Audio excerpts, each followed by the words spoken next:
Ako ang inyong Lolo Pael at ito ang aking kwento.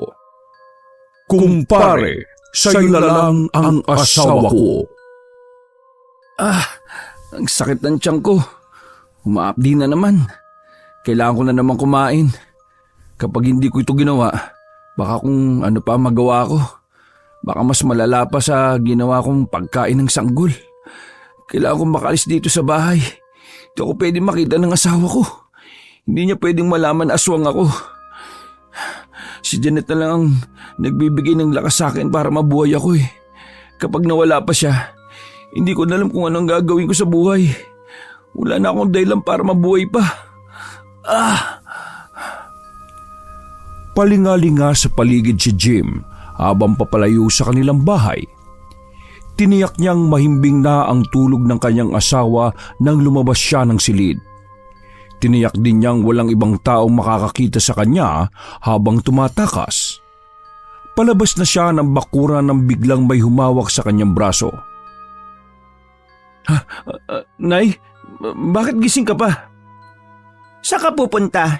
10 oras na ng gabi Nay, nagugutom po ako eh. Hindi ko ito mapipigilan. Huwag ka pong maglala. Doon lang ako maghanap ng makakain sa mga alagang hayop ni Paring Gary. Sabi niya sa akin, may ilang inahing baboy silang buntis eh. Pwede na yun. Kailangan ko lang lamnan ng pagkain ng tiyan ko. Baka lumala pa ito eh. Pwede bantayin niyo na po si Janet. Baka magising eh. Ikaw na pong bahala sa asawa ko na ya. Hindi na nakaimik ang kanyang ina. Mula nang maging aswang si Jim ay wala nang magawa si Aling Bidang kung hindi ang hayaan na lang ang anak na makuha ang pangangailangan nito. Pasensya ka na anak. Ang tanging may tutulong ko lang sa iyo ang matulungan kang maitago ang sikreto ng angkan natin. Kung magagawa ko lang na akuin ang sumpang ito sa ating pamilya, ginawa ko na. Pero ang tinamaan lang ng pagkaswang sa lahi natin ay ang mga lalaki. Akala ko hindi na mangyayari sa iyo ito dahil sumapit ang 30 mong kaarawan. Wala namang nangyari. Yung pala, nahuli lang ito dahil hindi sumakto ang kaarawan mo sa kabilugan ng buwan. Patawarin mo ko anak. Wala akong magawang tulong. Nay, wala naman po kayong kasalanan dito eh. Hindi naman po ikaw ang naglagay ng sumpa sa lahi natin. Ang sabi nga ng mga ninuno natin, sinumpa tayo ng mga mangkukulam na may malaking inggit sa atin. Ang buhayin po ako. Isang malaking pagpapasalamat ko na sa inyo yon, inay. Saka ang pagtakpan ako sa lahat ng ginagawa ko. Wala na po ako may tutumbas doon. Sobra-sobra na po ang ginagawa niyo sa akin, inay. Pero kailangan ko na po umalis. Inhatid na lang ni Aling Bidang ng tingin si Jim habang mabilis na tumatakbo papunta sa kakahuyan.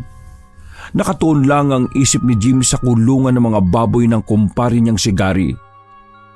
Mabibilis ang mga hakbang niya dahil pinipilit niyang makaabot sa lugar na pinupuntirya. Pero habang tumatagal ay lalo namang nanghihina ang kanyang binti. Nauubusan na siya ng lakas. Nakakainis naman. Nanghihina na ang binti ko. Parang hindi na ako aabot. Hindi pwede. Kailangan ko makarating dun. Hindi ako pwedeng dito mawalan ng malay. Abot tanaw na ni Jim ang kulungan ng mga baboy. Pero bumagsak naman ang kanyang tuhod sa lupa. Hindi na siya makatayo dahil nawalan na ito ng lakas. Naikuyom niya ang kamao dahil sa panghihinayang. Hindi. Kunting-kunti na lang. Bakit di pa ako nakaabot? Nakakainis. Wala na rin ang lakas ang katawan niya. Tuluyan na siyang bumagsak na padapa sa lupa. Maya-maya ay tuluyan ng pumikit ang kanyang mga mata. Hindi na niya napigilan ang pag-alis ng kanyang espiritu sa kanyang katawan. Aswang nakantanod ang lahi nila Jim. Umalis ang kanyang espiritu sa katawan bago siya mambiktima. Enerhiya ng sanggol na nasa sinapupunan ng babae ang kanilang kinakain. Kapag nasa harapan na ni Jim ang kanyang bibiktimahin, hindi na lumalayo ang kanyang espiritu para manginain. Pero kapag wala siyang makitang biktima, naglalakbay ang kanyang espiritu upang maghanap.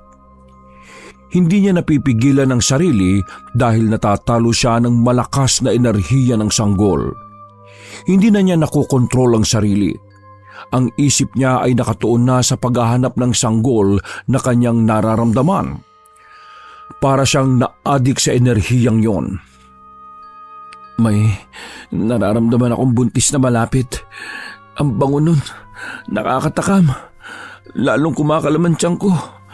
Kailangan ko yun para maibalik ko ang aking lakas. Nasaan ang sanggol na yun? Kailangan kita makita.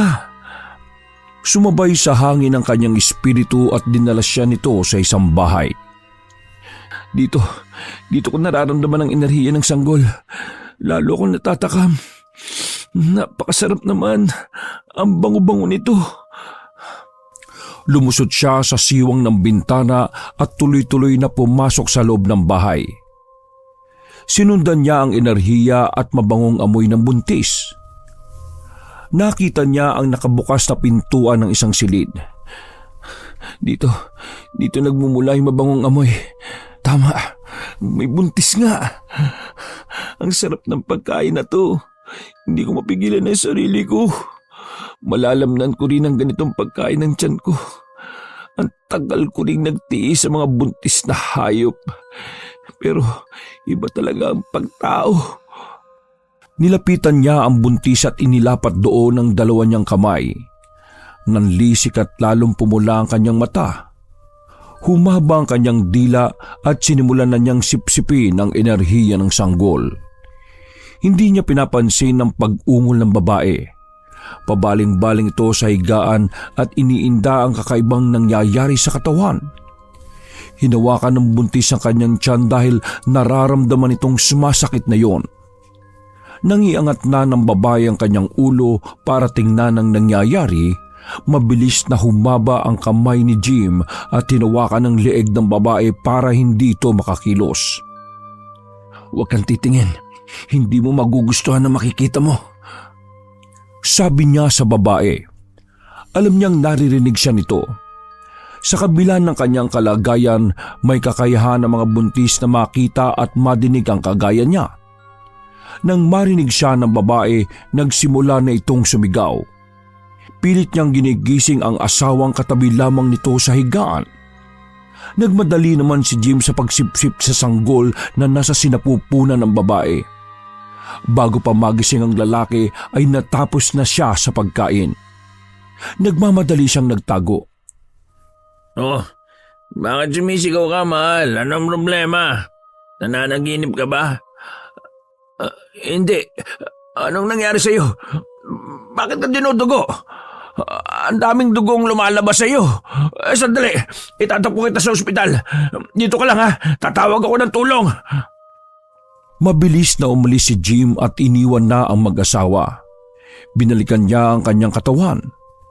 Pagkarating doon ay otomatikong hinigop agad siya ng katawan. Napatulala siya ng bumangon. "Pasensya na. Hindi ko naman sinasadya yun eh. Hindi ko talaga nakokontrol ang sarili ko kapag umihiwalay ang espiritu ko sa katawan. Pasensya na talaga kayo. Hindi ko naman yung ginusto." Pinalipas muna niya ang ilang sandali bago bumalik sa kanilang bahay. Naabutan niya ang ina na hinihintay siyang bumalik. Malungkot niya itong tiningnan. "Anong nangyari sa iyo, anak? Bakit hindi maipinta ang mukha mo?" "Nay, nakapambiktima po ako ng inosenteng sanggol. Hindi ko na kinaya kanina ang paglabas ng espiritu ko sa katawan ko eh. Hindi ko na nakontrol ang sarili ko nang maramdaman ko ang enerhiya ng sanggol na nasa sinapupunan. Hindi ko naman yung ginusto eh. Pero nagawa ko. Pumatay ako ng sanggol, Nay. Pumatay po ako ng sanggol." Anak, hindi mo kasalanan yon. Huwag mong sisihin ang sarili mo. Hindi mo yung ginusto. Kaya huwag kang mangamba. Sa susunod, magagawa mo na itong pigilan. Opo, Nay. Ayoko na maulit ito. Hindi to pwede. Kailangan pa natin magparami ng mga alagang hayop. Kailangan maraming magbuntis sa kanila para hindi na ako tumatawid sa alaga ng iba.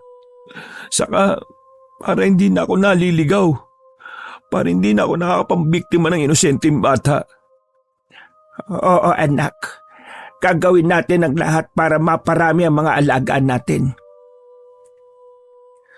Habang nag-uusap sila ay nagising naman ang asawa ni Jim. Nagtanong ito sa kanila kung bakit sila maagang nagising. Eto kasing si Jim nananaginip na masama. Eto't inaalo ko. Kasi masyadong nadala sa panaginip niya eh. Parang batang umiiyak. Natatakot ba naman? Nay naman. O bakit? Totoo naman Huwag ka nang mahiya sa asawa mo. Nahihiya si Jim sa asawa niya dahil sa rason ng kanyang ina. Mapagtakpan lang ang ginawa niya. Tinawanan lang naman siya ni Jeanette. Ay nako, kulang lang po yan sa kape. Mag-iinit na po ako ng tubig at magkape na po tayo. Dahil malapit ng mag-umaga, hinintay na lang nila yon habang nagkakape. Bago tuluyang sumikat ang araw, binisita na ni Jim ang mga alaga nilang hayop. Pinakain niya ang mga ito. Ay nako, naiinis talaga ako sa sarili ko. Gusto kong dumami kayo pero paano? Kada may mabubuntis sa inyo, kinakain ko na kagad. Paano ko kayo padadamihin? Kakainis talaga. Bakit ka nagsasalita mag-isa dyan, anak? Nay, ikaw pala. Nakagulat ka naman. Magkakatay po sana ako ng baboy ngayon kasi maraming pa-order si Jeanette. Kaya namumroblema ako paano ko mapapadami yung mga alaga natin . Ikaw naman kasi, napakatakaw mo. Inuubos mo yung anak ng baboy nyo kapag kumakain ka. Abay magtira ka naman kahit 2 para dumami pa yan. Kasi po… Ay nako, huwag kang mga tuwiran. Dapat matuto kang mag-control. Hindi lahat dapat ubusin at hindi lahat dapat kainin.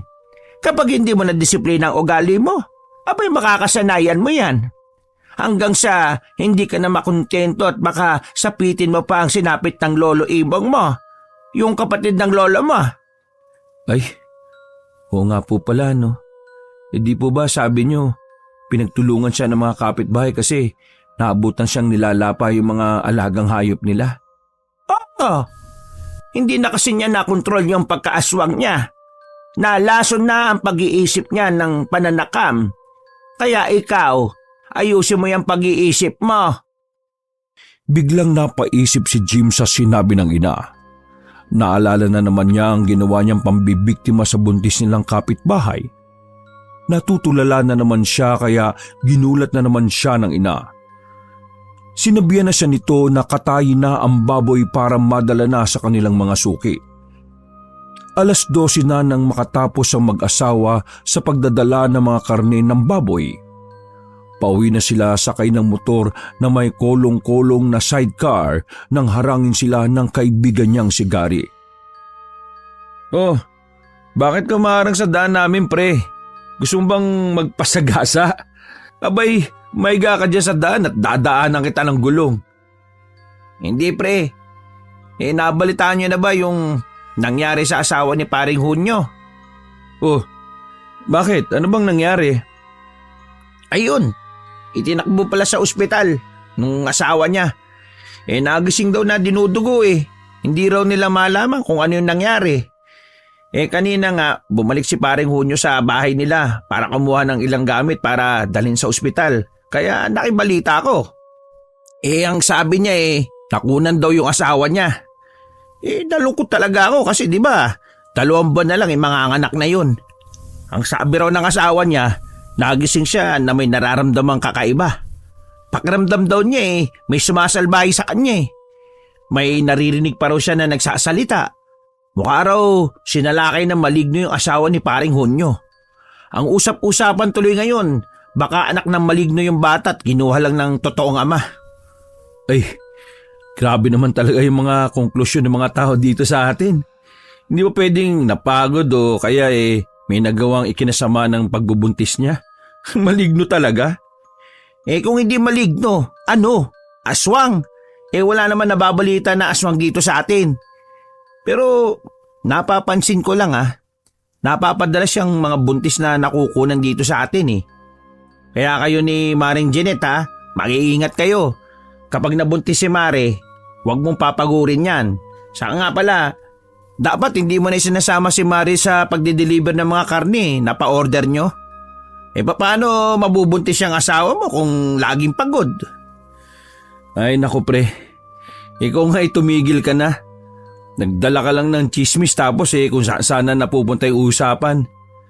Saan ka ba talaga pupunta niyan? Doon lang kina Mang Herman. Manghiram kasi ako ng tandang Palalahian ko yung mga inahin ko.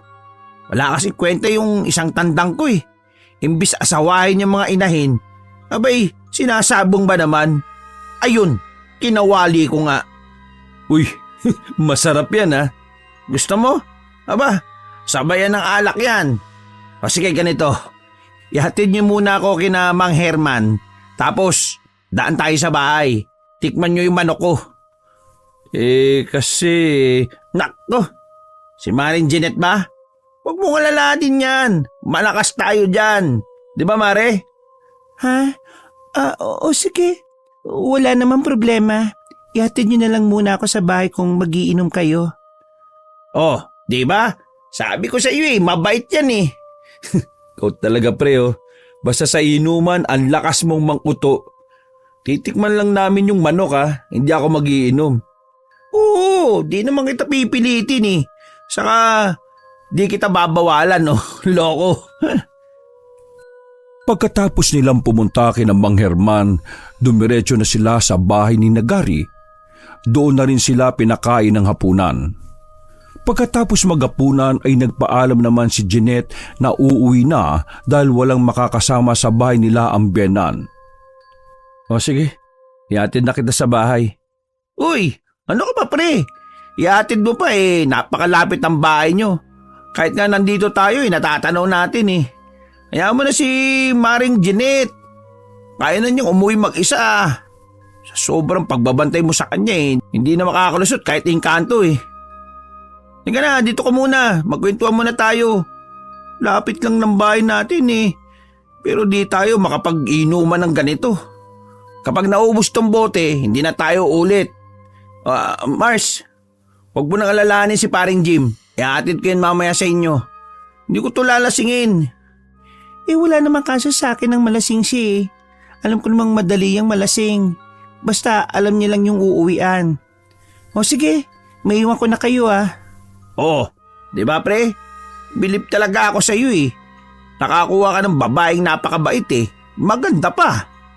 Nakakainis lang kasi wala siyang kapatid na babae. Puro lalaki na. Baka naman may pinsan pa siya. Ireto mo naman ako Ay nako pre, mahirap ang reto-reto ngayon Ikaw rin ang mahirapan kasi baka mamaya hindi mo naman gusto pero sa dahil na reto, mapipilitan ka lang. Maghanap ka na lang. Mainam na yung ikaw na mismo makakilala sa kanya. Tingnan mo kami ng asawa ko. Ayos na ayos ang pagsasama namin, di ba? Oo nga. Ang kulang na nga lang sa inyo, anak mula nang magsama kayong dalawa pre, huwag mong masamain Pero, bakit hindi mo pa binibigyan ng anak ang asawa mo? Nasamid si Jim sa tanong na yon ng kaibigan. Hindi niya naubos ang laman ng basong itinagay sa kanya. Ikaw talaga pre, mga tanong mo, wala sa hulog Sana inayaan mo na muna akong ubusin tong laman ng baso. Tingnan mo, nasamid tuloy ako. Parang yun lang ang tanong nasamid ka. Pero bakit nga kasi? Hindi agad nasagot ni Jim ang tanong ng kaibigan dahil ang totoong sagot doon ay dahil sa natatakot siyang mabiktima niya ang kanyang mag-ina kapag nabuntis niya ang asawa. Pero hindi niya yun masagot dahil walang alam ang kaibigan niya sa tunay niyang pagkatao. Alam mo kasi pre, hindi naman kami nagmamadaling mag-asawa Kung kailan ibigay sa amin, edi ibigay. Magiging masaya kami doon. Pero kung wala pa, dapat matuto kami maghintay. Sa bagay.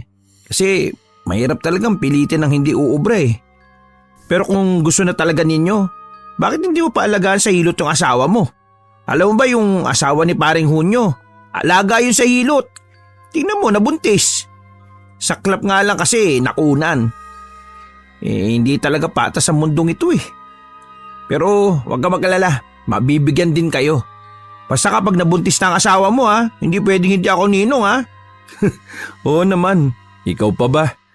Pero dapat maghanap ka na ng mapapangasawa mo nang hindi ka nakikialam sa kung sino-sinong mag-asawa Hayaan mo pre, ako naman may nagugustuhan Oh, talaga? Sino? Wag mo munang alamin, baka mausog Saka ko nasasabihin sa'yo kapag okay na.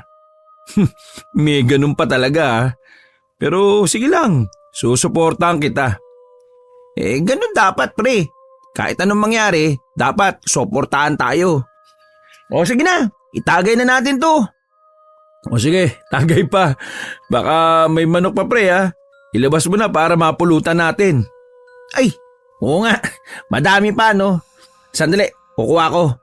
Saka, kukuha pa ako ng isang bote pa Minsan lang to kaya sulitin na natin. At huwag kang maglala pre. Kahit gumapang ako sa kalasingan, ihahatid kita sa inyo. Loko. Nalibang ang dalawa sa kwentuhan habang nagiinom, kaya hindi na napansin ang paglipas ng oras. Hilong-hilo na sa kalasingan si Jim nang mag-aya na siyang umuwi. Pre, ako'y uuwi na Mukhang napasarap yung inuman natin Si Mrs. at saka si Nanay walang kasama sa bahay. Oo, wala ang problema pre. Ihatid kita, sandali lang Magpapaalam lang ako kay Nanay. Hindi mo ko dyan. Huwag ka nang magmaneho ng motor mo, ako na. Ang hina mo kasi, lasing ka kagad, kulang ka sa practice. Nang makapagpaalam na si Gary sa magulang ay binalikan nito si Jim para ihatid na sa kanila. Madilim na ang bahay nang dumating sila. Pre, mukhang tulog na nga sila. Sandali lang hintay mo ako dyan. Kakatukin ko lang si Mare. Dahil umiikot na ang paningin ni Jim ay pilit pa rin siyang dumidilat para makita ang nangyayari sa paligid. Nakita niyang nag-uusap na ang asawa niya at ang kanyang kaibigan. Pagkatapos ay tinitingnan siya ng mga ito. Tumayo siya sa inuupuang kolong-kolong at kinausap ang asawa. Janet, mahal, hindi naman talaga ako lasing Itong si paring Gary lang masyado mapilit Inihatid pa ako. Tingnan mo, kaya ko pa maglakad Makakapasok pa ako sa loob ng bahay natin Hindi talaga ako lasing. Kagad na lumapit si Gary para alalayan siya. Sabi ko sa iyo pre, huwag kang tatayo Lasing ka na talaga makulit ka na. Halika, dadali na kita sa kwarto. Sabi ni Mare, wala pa si Aling Bidang Nagpunta dun sa kapatid mo, kina Mirna. Naiya tuloy ako kay Mare kasi ginabi tayo. Pero nagsorry naman ako Kaya hindi naman nagalit. Ano? Wala? Si Nanay? Sige lang pre. Pagkatid mo sa akin, pwede mo na kaming iwanan. Ako nang bahala sa asawa ko. Kaunting lambing lang yan. Di na yung galit. Tsaka, salamat rin sa pagkatid Nang maihatid na siya sa kwarto, narinig niyang nagpaalam na ang kaibigan sa kanyang asawa. Gusto pa sana niyang kausapin si Janet pero mas lamang na ang pagkaantok niya. Hindi na niya napigilan ang pumikit. Narinig pa niya ang pagpasok sa kwarto ni Janet at kinakausap siya nito pero tinulugan na lang niya. Mahimbing na ang tulog ni Jim nang magising dahil naramdaman niyang kumakalam ang kanyang tiyan. Sobrang hapdi nito na parabang gutom na gutom siya. Naalala niyang puro alak lang ang laman ng kanyang tiyan dahil hindi naman niya tinikman ang niluto ng kumpare. Alam niyang ang mga sangkap nito ay hindi pwede sa kanya. Sa sobrang tindi ng kanyang gutom, hindi na niya hinanap ang asawa. Dali-dali niyang binuksan ang bintana ng kanilang kwarto at napatingala siya sa langit at nakita ang maliwanag na buwan. Ala, may buwan pala ngayon. Kaya pala iba yung pakaramdam ko ah. Pero nahihilo pa rin ako dala ng alak eh. Wala si nanay. Di bale, sandali lang naman ako eh. Kailangan ko lang kumain. Kahit nahihirapang kumilos dahil sa kalasingan, nagawa pa rin niyang lumabas ng bintana nang walang ingay. Dahil sa kagutuman ay hindi na nakapag-isip pa si Jim. Nakatuon lamang ang kanyang atensyon sa paghahanap niya ng mabibiktima. Una niyang pinuntahan ang mga alagang hayop ng kaibigan niya at kinain niya ang lahat ng laman ng ipinagbubuntis ng mga inahin. Kahit naubos na niya, ay hindi pa rin siya nabubusog. Kaya ayaw ko ng bilog na buwan eh. Hindi ako nabubusog eh. Kumakalam pa rin ang tiyan ko. Naglalaway pa rin ako sa gutom. Gusto ko pa ng pagkain. Hindi sapat ang mga kinain kong yun. Hindi na napigilan na ni Jim ang pagbabagong anyo niya na nangyayari lang tuwing kabilugan ng buwan. Lumabas ang kanyang mga pangil. Humaba ang mga kuko at naggalit ang mga ugat niya sa katawan. Mabilis siyang naghanap ng mabibiktima.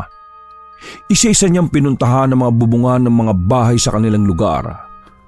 Pinakiramdaman niya kung may buntis na nakatira doon.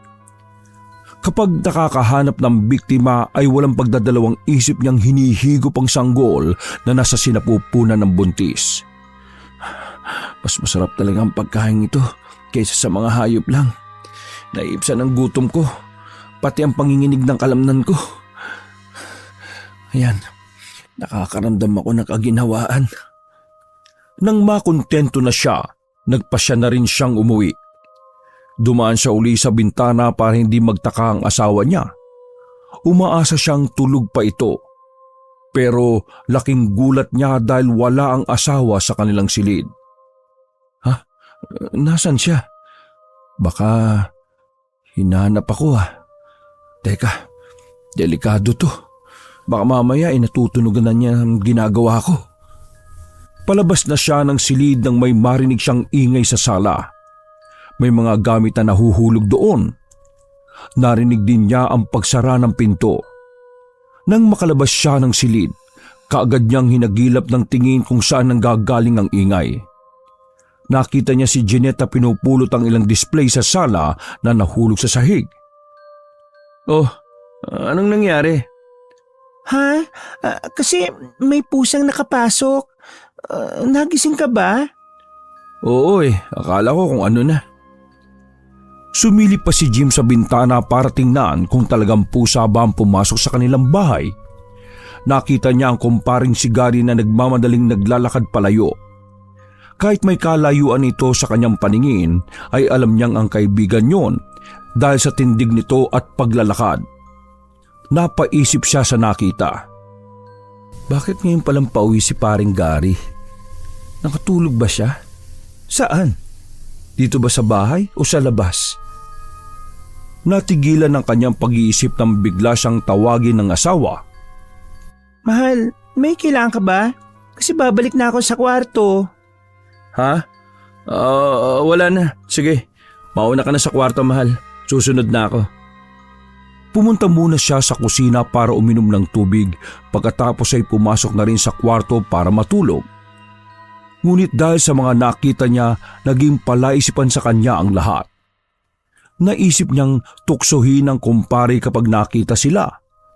Gusto niyang sabihin na hindi lang siya ang nalasing kundi mayroong isang mukhang nakatulog sa daan at umuwi ng madaling araw. Naging abala silang mag-asawa dahil marami ang umorder sa kanila ng karni ng baboy at manok. Ilang araw silang pagod at puyat dahil sa pagkakatay ng kanilang mga alaga. Habang tinitingnan ni Jim ang mga alaga nilang baboy, napapailing siya dahil kakaunti na lang ang mga ito. Napalingon siya nang biglang tawagin ng asawa. Mahal, aalis muna ako ha. Pupunta ako sa kabilang barangay. Sasamaan ako ni Lydia doon sa kakilala niyang naghahanap daw ng mabibilhan ng karning baboy. Magpapabinyag daw kasi ng anak yung kakilala niya. Isasabay sa fiesta. Ganun ba? Samahan ko na kayo. Malayo-layo din yon. Ay, wag na. Matulog ka na lang. Ilang gabi ka ng puyat dahil sa pagkakatay eh. Ipahinga mo yung katawan mo. Kaya ko na to. Marunong naman ako magmaneho ng motor eh. Oo, di sige.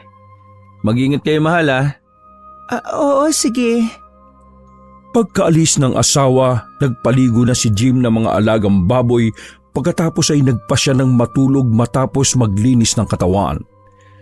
Dahil sa kung anong isipin, hindi siya makatulog. Kakainis naman oh. Di talaga ako mapalagay. Magpapa-order ng baboy si Jeanette. Paano kung madami ang kukuha ng karne?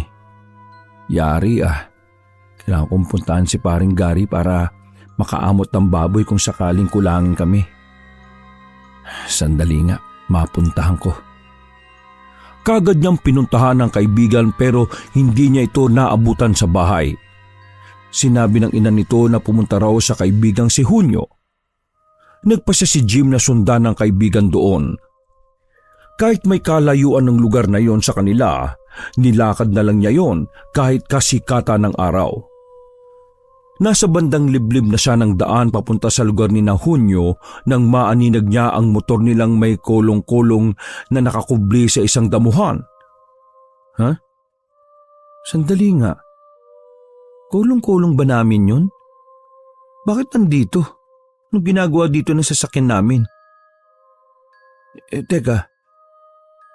Si Jeanette, nasaan siya? Hindi kaya inatake siya ng mga masasamang loob? Sinabi ko na kasing ihatid ko siya. Napakatigas ng ulo niya. Hindi ako pwede mag-isip na masama. Baka nasiraan lang yung motor namin at naganap siya ng tulong. Teka nga, matingnan nga yung sasakyan. Nilapitan niya at kinilatis ang sasakyan pero wala siyang nakitang sira dito. Maayos ito at tila sinadyang itinago sa lugar na yon. Bakit nandito to? Nasaan yung asawa ko? Sa kakatanong sa sarili, maya-maya ay nakarinig siya ng kakaibang ingay sa di kalayuan. Ginapangan na siya ng malakas na kutob.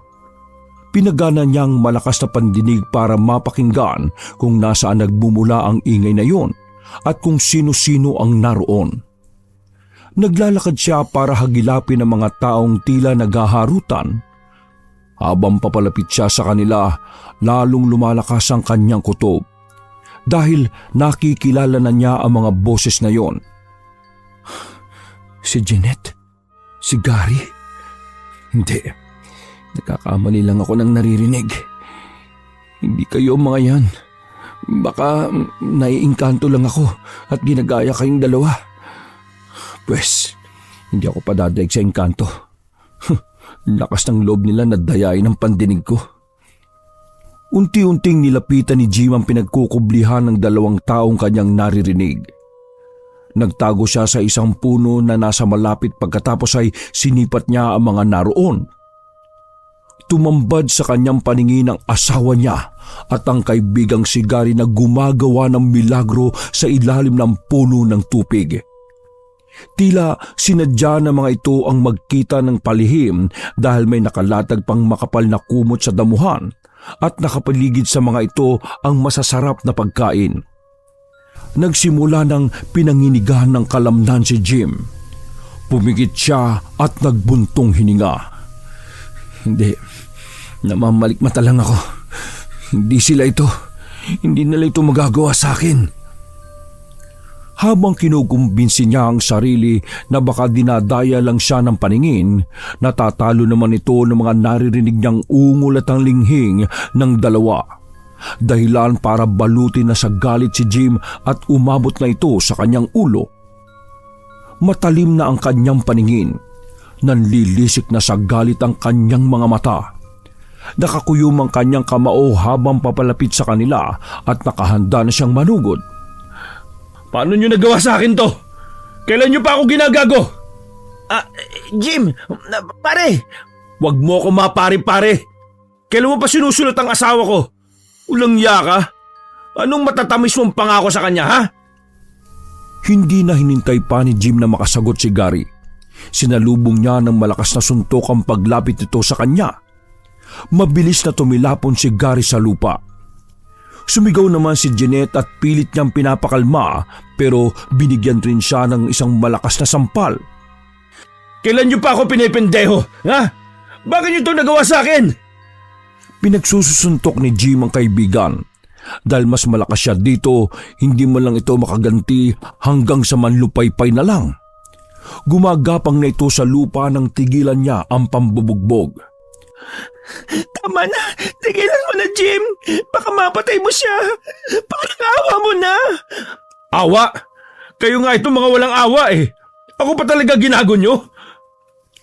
Sasaktan pa sana ni Jim ang asawa pero natigilan siya nang marinig ang mahinang boses ni Gary. Tama na, pre. Huwag mong saktan si Jeanette. Ako na lang. Sa akin mo ibuhos ang galit mo. Pareho lang natin siyang minali. Wala siyang kasalanan dito. Oo nga, wala siyang kasalanan. Kasi ikaw ang gago. Ano-ano ba pinangako mo sa kanya, hayop ka, ha? Papatayin talaga kita. Tama na, Jim. Tama na. Parang awa mo na.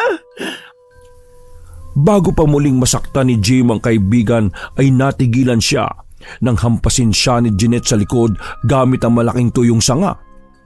Lalong nanlilisik ang mata niya nang tingnan ng asawa. Hindi niya napigilan ang unti-unting pagpapalit ng anyo dahil sa matindi niyang galit. Nakita niya ang pag-atras ni Jeanette dahil sa takot. Halimaw ka. Isa kang halimaw. Halimaw! Nataranta siya dahil sa pagsigaw ng asawa. Nagmamadali siyang tumakas. Tumakbo siya sa kakahuyan at dun sumigaw ng pagkalakas-lakas. Taranta ang mga ibong naroon sa kanyang pagsigaw at nagsilipara ng mga ito. Umiiyak siya sa galit habang sumisigaw. Bakit? Bakit? Saan ba ako nagkulang? Ano bang hindi ko naibigay? Oo, mas lamang nga ang sinaulog yun pagdating sa pinansyal. Dahil malaki ang lupay nila eh, at marami silang mga alagang hayop. Mas marami silang pera. Pero ginagawa ko naman ang lahat para sa iyo, Jeanette. Pero bakit si Gary pa? Bakit nagawa niyo sa akin to? Bakit? Pinalipas ni Jim ang oras sa kakahuyan. Pinalipas niya rin ng matinding galit. Pilit niyang inaalis ang galit sa puso niya pero hindi niya magawa. Nang sumapit ang gabi, nabuo sa kanyang isipan ang paghihiganti. Nilusob niya ang mga alagang hayop ni Gary at nilapa ang mga yon. Wala siyang itinira kahit isa. Pagkatapos ay muli siyang nagtago sa kakahuyan at nilunod na naman ang sarili sa matinding emosyon. Ilang araw siyang nagpalipas doon hanggang sa medyo humupa na ang kanyang galit. Nagpasya siyang hagilapin ng asawa. Palim siyang bumalik sa kanilang bahay at tanging ang inalang niya ang naabutang naroon. Nay, nasan po si Jeanette? Jim, anak, ilang araw kitang hinahanap. Sobra akong nag-aalala sa iyo. Ang nangyari ba sa mga alaga ni Gary? Ikaw ba ang may gawa nun? Dapat lang yun sa kanya, Nay. Gidago niya ako eh. Sinulot niya ang asawa ko. Nasaan si Jeanette? Hindi ba siya umuwi dito? Hindi ko siya naabutan dito. Walang tao dito sa bahay ng datnan ko. Akala ko umalis kayo mag-asawa. Si Gary na ospital. Anong nangyari sa kanya? Ikaw rin ba ang nanakit sa kanya, anak? Nay, ang sakit. Niloko nila ako eh. Nahuli ko sila. Niloloko nila ako. Hindi ko man lang sila natunugan. Magagaling magtago mga hayop na yun. Sabihin niyo sa akin, nasaan ang asawa ko? Teka, hindi kayo sumama siya kay Gary. Hindi pwede. Hindi ako papayag. Babawiin ko siya. Anak, hayaan mo nga ko na ang kumausap sa kanya. Dumito ka lang sa bahay. Hindi ka pwedeng makita ng mga tao sa ganyang itsura. Bakit hindi mo naman maibalik ang itsurang tao mo? Dahil sa sinabi ng ina, nagising si Jim.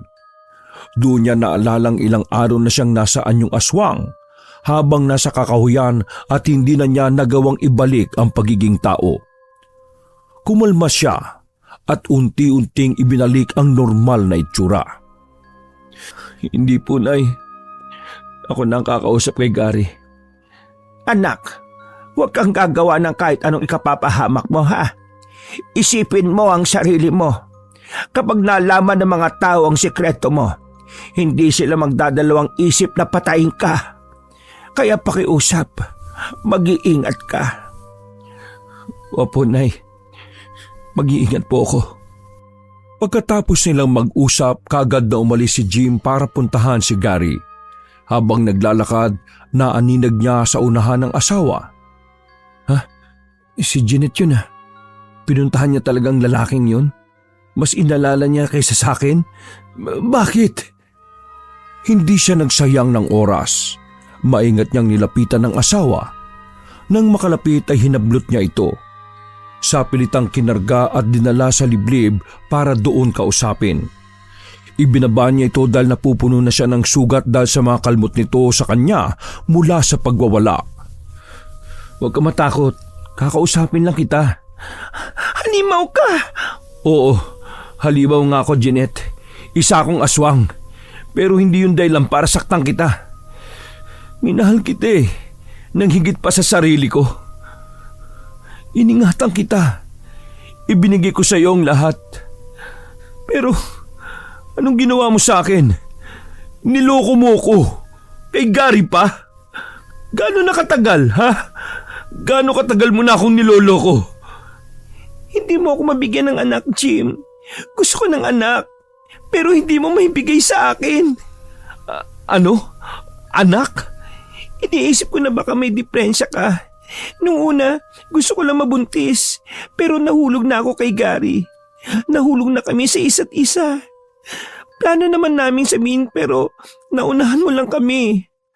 Talagang balak mo kong iwan at sasama ka sa kanya? Humagulgol na lang si Jim nang marinig ang sagot ng asawa niya. Inamin itong balak na nga siyang hiwalayan. Sobra siyang nasaktan. Hindi niya yon matanggap kaya ibinuhos niya ang galit sa pagsusuntok sa katawan ng puno. Hindi niya matanggap na ang isang bagay na hindi niya ibinibigay sa asawa ay ang magiging dahilan para magtaksil ito sa kanya. Hindi na niya ito sinagot. Iniwan na niya roon si Jeanette. Umalis siya para kausapin si Gary.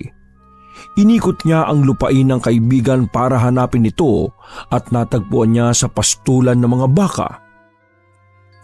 Jim, anong ginagawa mo dito? Wala si Jeanette dito.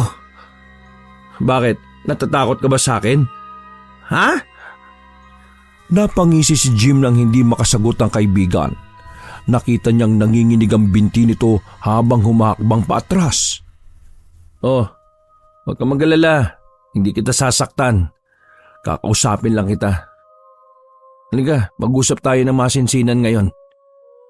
Sa pilitan niyang dinala si Gary sa may puno ng mangga at marahas na pinaupo sa ilalim nito. Pagkatapos ay tinabihan niya ito at kinausap. Magseryoso tayo ng usapan. Ayoko magsisinungaling ka sa akin ha. Huwag na ngayon. Matatanda na tayo para takpan ng kasinungalingan ng kasalanan. Ngayon, kailan pa kayo nagkaroon ng relasyon ng asawa ko? Humugot muna ng isang malalim na hininga si Gary bago sumagot sa mga tanong ni Jim. Hindi pre. Ang totoo niyan Magkakilala na kami ni Jeanette bago pa kayo magkakilalang dalawa. Natatanda mo ba, nung pumunta ako sa kabilang bayan dahil nagpapatulong si Papa na magtayo ng negosyo doon? Doon ko siya nakilala. Naging malapit kami sa isa't isa. Niligawan ko siya noon. Pero bigla na lang siyang nawala eh. Lumipat sila ng lugar. Akala ko umalis siya kasi ayaw niya sa akin. Mahigit 1 taon din ako doon kasi iniwan ko si Papa na ayos na ang negosyo namin doon. Tapos pinauwi na niya ako para asikasuhin naman yung pag-aalaga sa mga hayop namin. Kailangan kasi yun sa negosyo eh. Nung dumating ako dito, ipinakilala mo sa akin ng mapapangasawa mo. Di na ako umimik pre, kasi sabi mo mahal mo siya. Kaya tinanggap ko na lang na baka hindi nga kami para sa isa't isa ni Jeanette. Sinubukan kong layuan siya eh. Pero palagi mo kaming pinaglalapit. Hanggang sa hindi ko na matiis. Palihim ko nang kinausap si Jeanette. Hanggang sa manumbalik yung pagtitinginan namin. I'm sorry pre. Hindi ko sinasadya. Demonyo. Pero balak mong agawin. Sabi ni Jeanette anak lang daw ang gusto niya. Inisip niya kasing baog ako kaya balak niyang magpabuntis lang sa'yo. Alam ba kung bakit hindi ko siya binigyan ng anak? Kasi aswang ako pre. Kumakain ako ng hayop, ng tao, ng sanggol. Sa sobrang takot ko na baka mabiktima ko yung asawa ko kapag nagbuntis na siya, kaya hindi ko siya binuntis. Pero inamin niya sa akin na talagang nahulog na siya sa'yo at balak na nga niya makipaghiwalay sa akin. Ibig sabihin, mas mahal ka niya. Mas minahal ka niya. Kasi mas una kanyang minahal kaysa sa akin Ang lupit naman. Sana sa umpisa pa lang sinabi niyo na kagad sa akin. Sana hindi na umabot sa ganito lahat. Pre, patawarin mo kami. Hindi namin sinasadya. Nadala lang kami sa bugso ng damdamin. Hindi na namin napapansin yung ginagawa namin Ako rin. Hindi ko na rin alam kung kaya ko pang isipin na hindi kayo lapain. Ang sarap niyo siguro kainin, no? Huwag mo saktan si Jeanette, pre. Ako na lang. Sa akin mo ibuhos ang lahat ng galit mo. Hindi ako lalaban. Ako na lang ang biktimahin mo. Hayaan mo siya mabuhay. Mahal ka naman niya Suyuin mo siya ulit. Bawiin mo siya. Hayop na payo yan. Sa tingin mo masarap kumain ng tangang kaibigan? Ilang araw din ako nag-isip kung gusto ko kayong biktimahin. Nung unang araw pa lang, sana ginawa ko na Pero mas pinili kong kainin ng mga alaga mong hayop. Mas masakit yun, di ba? Ang unti-unting malugi ang negosyo nyo. Pero tama si Jeanette Hindi ko nga siya kayang bigyan ng anak. May magagawa pa ba ako kung iwanan niya ako dahil lang doon? Masakit man para sa akin to. Pero mahal ko siya Kaya mas pipiliin ko siyang maging masaya. Pre, pinapaubaya ko na sa iyo ang asawa ko. Sa'yo na siya. Pero ipangako mo lang na hindi mo siya sasaktan Ibigay mo sa kanya ang gusto niya na hindi ko kayang ibigay. At sa oras na saktan mo siya, tanda mo to, babalikan kita. Hindi ako magdadalawang isip na sakmalin ng liig mong hayop ka. Bilang ganti sa gagawin kong pagsasakripisyo sa tuwing magagalit ako, ibubuntun ko na lang sa mga alaga mong hayop.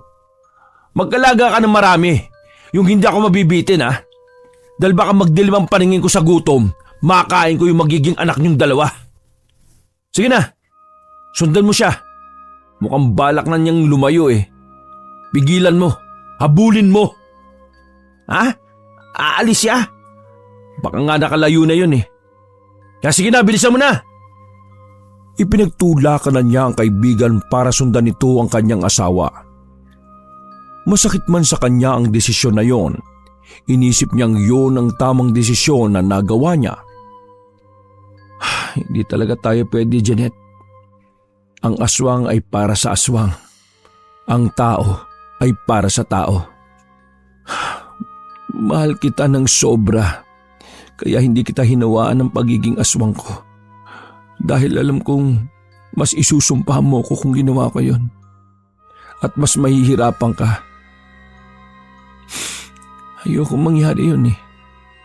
Hangad ko maging masaya ka. At kung mas masaya ka sa kanya, hayaan mo na akong magdusa. Mahal na mahal kita.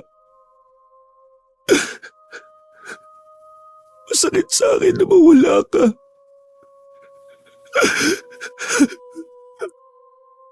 Binalikan niya ang kanyang ina sa bahay at inaya na itong lisanin ng lugar na yon. Sigurado ka na ba, anak? Wala na po akong dahilan para manatili dito, Nay. Maghahanap na po ako ng bibili ng lupa at bahay ko dito. Sa ibang lugar na lang po tayo magsimula ng buhay. Ilang buwan na ang lumipas. Unti-unti nang nabubuo ni Jim ang kanyang sarili. Nakapagpundar na uli siya ng maliit na negosyong talipapa sa bagong lugar na nilipatan nilang mag-ina. Nag-alaga uli sila ng mga hayop. Pinaparami ang mga ito dahil bukod sa kailangan niya ng pagkain, kailangan niya rin ng pera. Pero sa tuwing maaalala niya ang sakit ng pagtataksil sa kanya ng 2 taong naging mahalaga sa kanya, binabalikan niya ang lugar ni Gary. Kagaya ng sinabi niya rito, nilalapa niya ang mga alaga nitong hayop. Bilang kabayaran sa kasalanan nito sa kanya.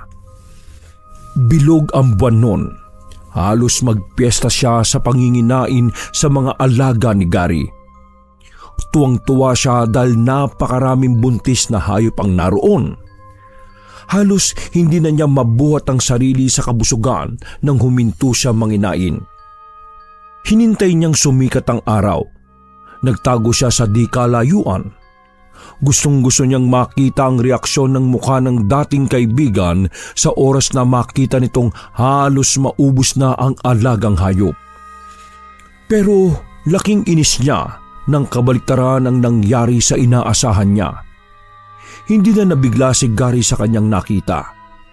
Ngumiti pa ito at nagsalita na tila ba kinakausap siya nito. Paring Jim, kumusta pagkain mo kagabi? Sana nagustuhan mong lahat ng yon. Di ba sabi mo, patabain ko sila para masihang ka? Kaya sana nag-enjoy ka talaga kagabi ha. Sa susunod, mag-aalaga pa ako ng baka o kaya kabayo, kalabaw, elepante. Mas malaki siguro, mas okay. At sa susunod na pagdalaw mo, may bago na akong alaga. Hindi lang baboy ang makikita mo dito sa farm. Sira ulo. Nakangiti pa ang hayop oh. Di ako natutuwa sa ginagawa mo, Gary. Dahil mahirap makalimot. Natigilan si Jim nang marinig ang boses ni Jeanette habang papalipit ito kay Gary. Si Jeanette? Kumusta na kaya siya? Titig na titig siya nang makita ang dating asawa. Pero kalaunan na ituon niya ang paningin sa tiyan nito. Naaamoy niyang may laman ang sinapupunan ng babae. Biglang nakaramdam ng kakaiba si Jim. Naglalaway siya sa mabangong amoy na yon. Mukhang mas masarap ang pagkain na ginawa mo para sa akin, Gary ha. Mas nagustuhan ko yan. Hindi na umalis si Jim sa lugar na yon. Nagbantay siya hanggang sa sumapit ang gabi. Lalong lumakas ang kanyang pang-amoy. Nanunot sa kanyang ilong ang amoy ng sanggol sa sinapupunan ni Jeanette. Pinilit niyang pigilin ang sarili pero nawala siya sa katinuan. Nadaig ng mabuti niyang pag-iisip ang pananakam ng pagiging aswang niya. Nadagdagan pa ng galit dahil sa pagtataksil ng dalawa. Hindi na niya namalayan na humiwalay ang kanyang espiritu sa katawan at natagpuan na lang niya ang sarili na nasa loob ng kwarto ni Gary at Jeanette. Nanlilisik ang mga mata niyang titig na titig sa tiyan ng babae. Bunga ng pagkakasala ang batang yan. Kawawa kung mabubuhay siya. Ang dapat sa kanya, kinakain lang. Hindi na napigilan ni Jim na higupin ang enerhiya ng sanggol. Sinimot niya ito hanggang sa tuluyang malusaw ang buong buhay sa sinapupunan ng dating asawa. Bago iwan ang lugar na yon, isang nakakatakot na pagngisi ang pinakawalan niya. Hindi pa panahon para sa inyong dalawa ang maging masaya. Hinayaan ko kayo magsama para igawa lang ako ng magiging pagkain ko sa tuwing bilog ang buwan. Hindi pa ito ang panahon para magkaroon kayo ng anak, mga taksil. Ako magpapasya kung kailan kayo magkakaroon ng pamilyang buo na kagaya ng pinapangarap nyo. Hindi pa ngayon yun. Hindi pa. Iniwan niya ang lugar na yon habang natataranta ang lahat dahil nagising si Jeanette na umiiyak dahil sa takot nang makita nitong nilalabasan siya ng napakaraming dugo. Iandaan niyo sa sasakyan! Madali kayo! Kailangan madala ko ang asawa ko sa ospital! Kailangan mailigtas ang anak namin! Bilisan niyo! Jeanette, honey, uminahon ka lang ha. Magiging maayos din ang lahat ng ito. Sa di kalayuan, nakangiti lang si Jim habang nagmamasid sa kaganapan sa bahay ng dating kaibigan. Gary, pare, nakikiramay ako sa pagkamatay ng unang anak niyo.